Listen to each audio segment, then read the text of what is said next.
Шымкент қаласына Қазақстан Республикасы парламенті мәжілісінің депутаттары келді.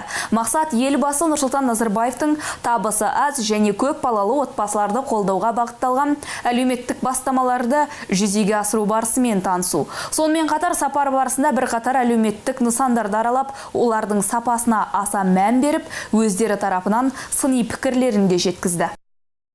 Қазақстан Республикасы парламенті мәжілісінің депутаттары Дархан Мыңбай, Әбдіманап Бектұрғанов, Сәкен Қаныбеков, Валихан Қайназаров, Фахриддин Қаратаевтар Шымкент қаласындағы бірқатар нысандарды аралады. Әуелі Құттымекен ұлттық жобасы аясында Бадам өзенінің үстінен салынып жатқан көпірдің жұмысымен танысты. Бұл көпір Қонаев Гүлзарының жалғасы ретінде жүзеге асырып жатқан жоба. Оның жүзеге асуы 7 кезеңнен тұрса, дәл қазіргі атқарылып жатқан жұмыстар 3-ші кезең. Мердігер мекеме BI Group компаниясы. Көпірдің өзіне жұмсалатын қаражат 1 миллиард 300 миллион теңгені құраса, бүгінде қалалық бюджет есебінен бөлінген сомма тек 200 миллион теңге.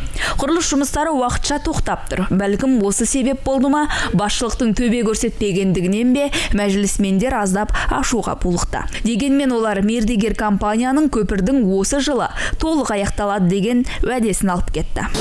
Енді шынын айтқанда көпір дегенді өздеріңіз білесіздер ғой. Бұл көпір екі елді, екі жерді ғана жалғастыратын мәселе емес. Бұл көпір бойынша бұрыннан әңгіме болып келе жатқан тақырып. Шындығында да бұл көпір тезірек салынып бітетін болса, мына Шымкент қаласына да, мынау Өзбекстанға баратын Сарыағаш бар, мына жақта соған қатынайтын қаншама елді мекендер бар. Арасында Мақтарал бар, мына жақта біздің көп елді мекендеріміз бар. Солардың барлығына байланысы жақсара түседі деп ойлаймын. Бұл көпірдің енді ең басты шешілмей тұрған мәселесі, қаржыландыру мәселесі аяғына дейін шешілмеді деп жатыр құрылысшылар, мынау мердігерлер. Бірақ мен ойлаймын, олардың уәдесі бойынша жылдың аяғына шейін бітіреміз деп жатыр. Егер сол қазіргі жұмыс мына судың көбеюінен кішкене тоқтап тұр деп бізге түсіндірді, бірақ болашақта бұл көпірдің маңызы арта береді деп ойлаймын. Өйткені шын мәнінде қаладағы мына көліктердің кептелісін болдырмау үшін, жалпы адам қатынастары, мынау жолаушылардың қатынасы үшін өте маңызды көпір болмақ.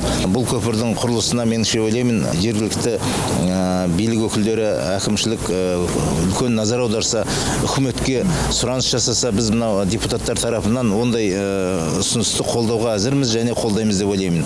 Бұл жалпы негізі, бұл Қонаев даңғылын бүкіл жобаны айтатын болсақ 23 шақырым құрайды.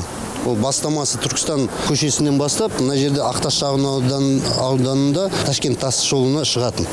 Жалпы 23 шақырым құрайды, ол жоба 7 этаптан құрылады. Енді жалпы біздің жоба бойынша қазір 22 миллиард деп санадық. Жобаның құны общий. 18-ші жылы, 18-ші жылда даже біз бастап қойдық. Негізі жылдың соңында конкурсты ойнатып, мердігер мекемені анықтап, 22-ші жылға дейін құрылыс жұмыстарын толығымен аяқтау жоспарлап отырмыз. Бүкіл 23 шақырым. 200 миллион қарастырылған, ол тек қана осы көпірдің құрылысына. Көпірдің құрылысы жалпы 1 миллиард 200 миллион теңге құрылады.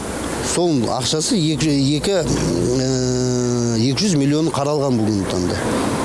Келесі жаңағы бюджеттің сессиясы дейді ғой, жаңағы қаралатын кезінде қосымша қаржылар тағы қосылатын болады. Осыдан соң Сәуле Мөлтек ауданындағы нөмір 76-шы мектеп ұжымымен кездесті. Білім ошағына қосымша жаңа 300 орындық оқу ғимарат салынған. Онда спорт зал, шеберхана мен асхана бар. Бұл кабинеттер ескі ғимаратта болмаған. Сондықтан да жаңа білім ошағын тездетіп, оқу жылына пайдалануға берілу жоспарлануда. Алайда мәжілісмендер жаңа оқу ғимаратынан да кемшілік тапты. Ол қандай кемшілік дейсіз ғой? Бастауыш сынып оқушыларының отыратын орындығы стандартқа сай келмейді. Баланың дені сау болып өсуі аса маңыздылығын алға тартқан мәжілісмендерге мұндағы мамандар аталған кемшілікті тез арада реттейміз деп уәде берді. Өзі стандарттар бар. Мысалы, құрылыс қалай жүру керек, мектептің жаңағы құрал жабдықтары қалай болу керек, лабораториялар қалай болу керек. Мысалы, жаңағы балалардың отыратын орындығы, стул деп жатамыз ғой, соның өзінің талаптары бар. Мына жерде жаңағы қойылған стульдер сол талаптарға сай келмейді. Сондықтан мен жаңа мердігерлік жаңағы салып атқан құрылыс компаниясының жаңағы өкілі оны жөндейміз деп жатыр. Мектептің директорына да айтты. Бұндай жаңағы орындықтарды алуға болмайды. Себебі ертең балаларымыз біз мектептен ауру балдар шықпауы керек. Сондай-ақ аталмыш мектептің оқушыларымен жүздесіп, ұстаздармен тілдесті дегенмен, өңірімізге арнайы келген халық қалаулылары халықтың да үніне назар салып, қолдайтындықтарын жеткізді. Тоғжан Нарбай, Қайыржан Бекбергенов, Айға қоғамдық телеарнасы.